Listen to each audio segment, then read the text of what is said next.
You're tuned in to the Binge It Babe podcast with your host, me, Candace Estelle.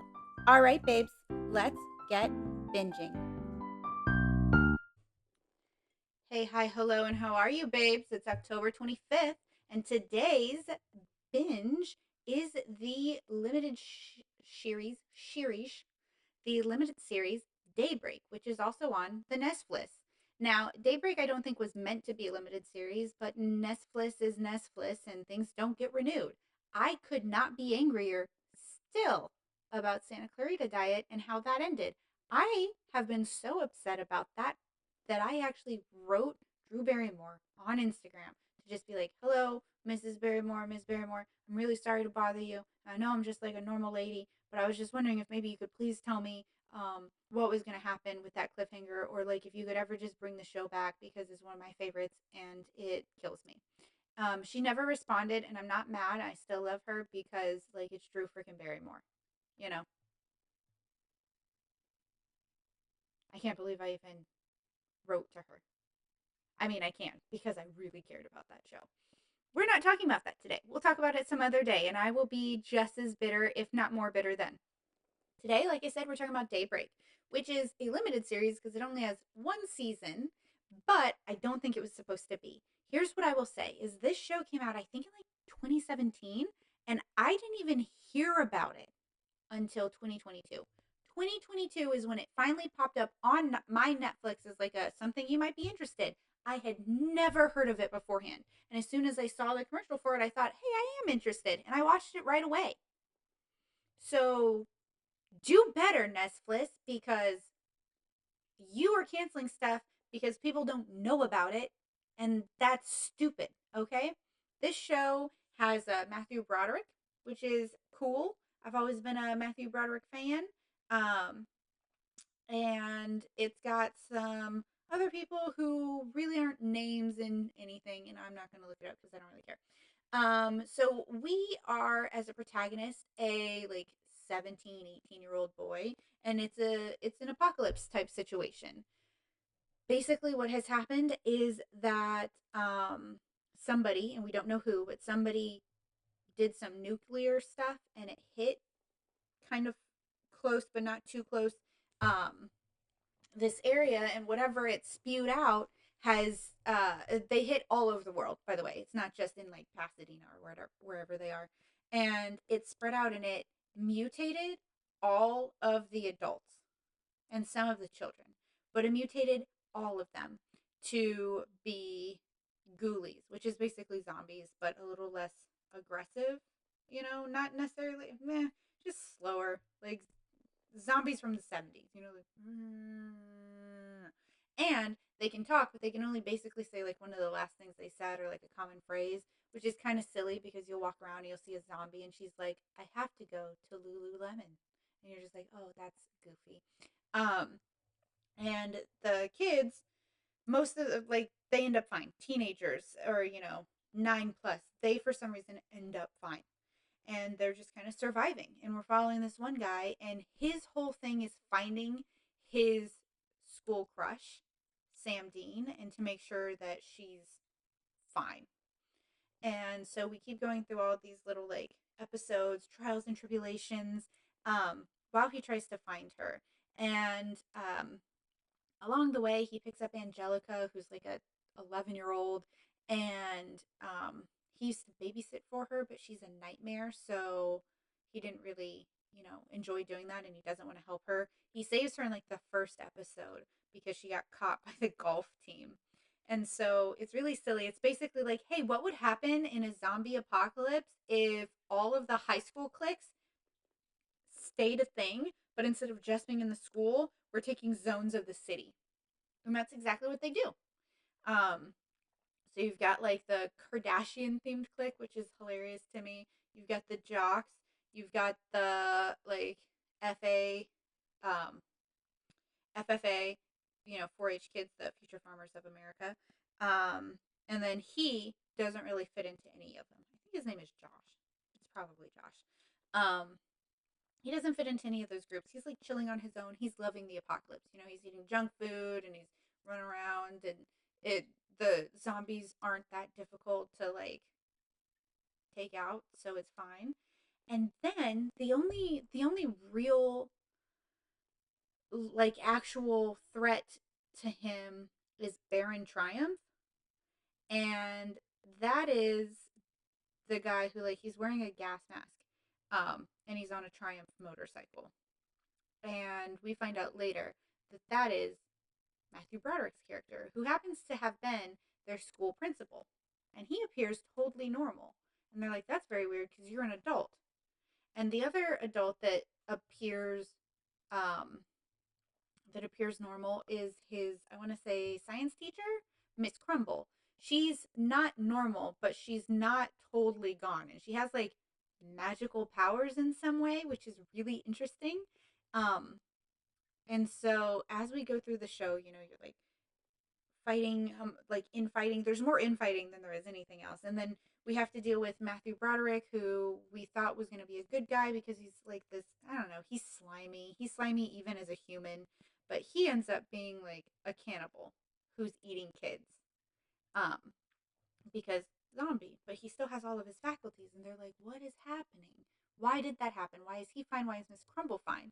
And we end up figuring it out, and it's that they were inside of the school when the thing happened, and when the like explosion happened, and it's an old building with like, lead in the walls, and you know how we take care of our children. um like it's an old building, and it's basically so sturdy that the impact didn't permeate as much, so they didn't necessarily lose their humanity, but they're still needing like blood and fresh meat to survive. Animals are also mutated here, and Miss Crumble seems like completely loopy, but she can talk, and Angelica's super loving towards her, and Miss Crumble also is not really trying to eat anybody. And we figure out that slimy Matthew Broderick's character, the principal, was kind of tricking her into taking bribes, basically. And when she finds out, she tries to confront him, and he pushes her down the stairwell in the school. And that's right when the thing happens. So she has a brain injury, and that's why she's loopier, but she still has her faculties. And so she finally is able to put that together. It's really lovely. Matthew Broderick wants to basically cultivate like a children farm so that he can keep eating them and like use them also to grow the population, so that he continues to have stuff to eat. And it's not until like halfway through the show, or maybe longer, that you see that there's like stuff growing inside of him, like alien mutation, like alien style, like that. It's gross. Crumble also has something weird like on her back. Anyway, so Josh is the main character and also kind of the least interesting character, just because he's all about finding Sam Dean and we're in love and blah blah. And then for one, he sleeps with another girl that he meets, and then he still is like, well, I have to find Sam, blah blah blah. We need to be together. And then he's like, okay, so I never let you guys know this, but like actually I had broken up with her right before this happened. And then you get to see all the flashbacks where basically Sam wasn't a virgin and he was, and when they go to have sex for the first time, she's like, it's fine. Everyone's first time can be awkward. And he's like, what? And then he finds out she wasn't a virgin and that she slept with like a lot of guys. And he's just immature about it. And so she's like, you know what? Fine. I don't want to deal with you. And he was going to go make up with her when the explosion happened. And that's why he hasn't been able to find her. Um, but then you also see little pieces where like he keeps being like, well, you're my girl, and being all weird and possessive and controlling, and she's just like, I'm not your girlfriend. We're having fun, we're hanging out, but I'm going to do whatever I want. I'm going to be whoever I want because I'm 17, and I'm not like, I don't need to be held down right now. I want to spread joy and positivity, but also maybe my legs, bro, like leave me alone. And he doesn't deal with that, right? Like he doesn't listen to it at all. She was never his girlfriend. She and him were just hanging out, which is really interesting to see that played out that way because she's super upfront about it. And then he has spent 6 straight months, maybe longer, looking for her. He never mentions it to any of us. And then, he has to go be heroic and save her life, and he does. And, she meets up with him They fight the big bad, which is Matthew Broderick at this point. Um, and they're able to like deflect one of the, or like decommission the missile that Matthew Broderick's character was trying to get up and running. And uh he's just like, "Oh, Sam, we can be together." And she's like, "What? Like, we were never together. You do not own me. I I know that you're really happy about the apocalypse, but I love it too. I'm gonna go do my own thing. Later, skater. Bye." And then he's just like, "What?" And that's how the show ends. And I just think that that's like, it's so ridiculous. Not her. I like her, but they kind of try to make it seem like she's a bad guy because she doesn't want to be this guy's property. And the way he talks about her, it is obsessive. And so you're thinking, oh, young love, true love. He wants his girlfriend. And all of that would kind of make sense at that age. But she is so clear with him before that happens that they're not dating. And then he's like, "Well, I broke up with her." "No, you didn't. She wasn't your girlfriend. She never consented to being your girlfriend." And then you went through her little consent app and looked up everyone she's ever slept with and threw it all in her face, and she got upset with you. So, yeah, it's great that you're going to apologize for behaving that way, but also she's not your girlfriend. And it's great that you're going to look at for her, but stop lying and being like, "That's my girlfriend. I have to find her because she needs me. We love each other." But no, no, you're delusional and you're making it seem like a different thing. And I hate when guys do that. They're just like, "Oh, well, you're mine." And it's like, "You're what?" Okay? I belong to you if I decide to, and if you also belong to me. And that is also not in a property type way. That's a romantic, entanglement. And she did not agree to it. She was so, so clear. It annoys the absolute bananas out of me. Um, I love Angelica's character. She's a little asshole, but she's great. And she has the shoes that I've always wanted, the like Heelys, where she gets to like zoom around. And she zooms around the mall because that's where they're living, is the mall, which of course they are. And I don't know why, but like, it's just cool as hell. I love the idea of like zooming around the mall in Heelys. It just seems fun.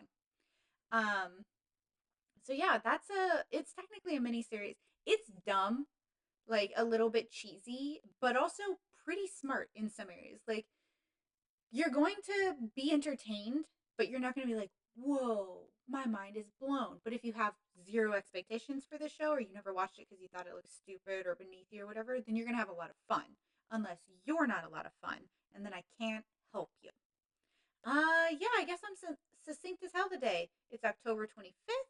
We're talking about Daybreak, and I do believe this is what, 15th on my list? Let me double check what number it is on the list. 14th on the list. Daybreak.